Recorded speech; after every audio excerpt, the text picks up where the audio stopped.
Joining us now from the great state of West Virginia, Senator Shelley Moore Capito. Senator, we just heard your Democratic colleague Chris Murphy push back on the suggestion that Democrats might refuse to accept a Trump victory. But given the events of 2021, most of the concerns about that fall on your side of the aisle.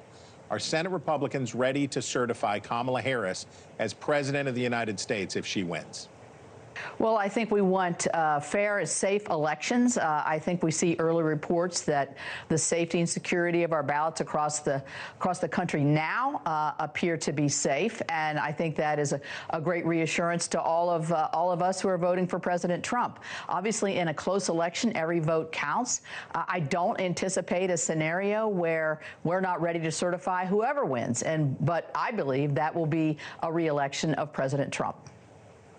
Okay, fair enough, but I want you to hear what the former president posted recently on social media, saying, quote, Pennsylvania is cheating and getting caught at large-scale levels rarely seen before. Report cheating to authorities. Law enforcement must act now. As West Virginians, you and I both know that consequential voter fraud is an unfortunate part of our history. But do you think that's what's happening in neighboring Pennsylvania in the year 2024? Well, I think Pennsylvania definitely needs to get their act together, because we know in 2020 there were more than a few very suspicious ballots cast, and investigations showed that those who were in charge fell way short of assuring that our ballots were safe, counted properly, and attributed to the correct candidate. So I understand why President Trump is very suspicious of the state of Pennsylvania. They have a lot of early votes. I saw the figures just today. They've come in very large numbers. I think what he's doing is very smart, in that he's keeping those in Pennsylvania feet to the fire. They know everyone's watching. We are perched at the legal facilities to make sure that the votes are safe. And Pennsylvania should definitely have this together. They've been challenged over the last 4 years as to the authenticity of the votes cast in 2020. I hope that they hear this, but they do know that those of us who experienced that in 2020 are very suspicious. Okay, whoever wins the presidency, it's looking very good for your party to retake control in the Senate. Mitch McConnell, the longest-serving Senate leader in history, is stepping down from that post. Just 8 days after the election, you and your fellow Republican senators will choose a new leader. You have a race between John Thune of South Dakota, John Cornyn of Texas, and, presuming he wins re-election, Rick Scott of Florida. Do you have a preference between the three? And if not, what do you want to hear? How are you going to make up your mind?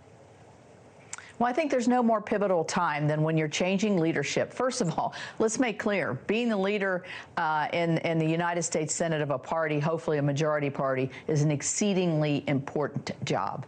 So I think the first task for all three of them, whoever would be elected, and they're all three great people, and I think have great leadership skills, I would say that you've got to be able to have the confidence of the 51, 54, 60 Republicans that we have as part of the majority. And that means voices heard, amendments offered. That means process open and transparent. There has been grousing in the past that hasn't been the case.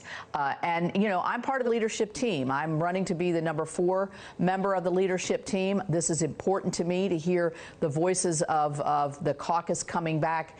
And also because, you know, I think people are frustrated that they see that Republicans can't get things done that they want to do. The leader is going to be incredibly important to being that voice, along with the Speaker of the House and hopefully the President, to be able to get that voice of conservative Republicans into policy. And that's important. So I think it's going to be a tight race.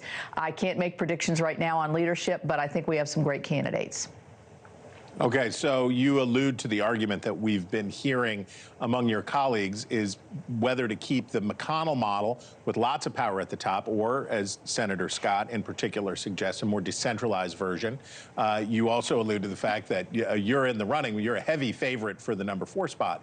What do you prefer? Do you want to see more decentralization, or do you want to keep the status quo? Well, let me just say, having served under Senator McConnell, he has probably been the strongest voice for what we see at the Supreme Court level. And he has an ability as a leader to see a long-term, the long game, we call it. And I have great admiration for that. So you need that in a leader. Thanks for watching. Go to joinnn.com to find NewsNation on your television provider. And don't forget to click the red subscribe button below to get more of NewsNation's fact-driven, unbiased coverage.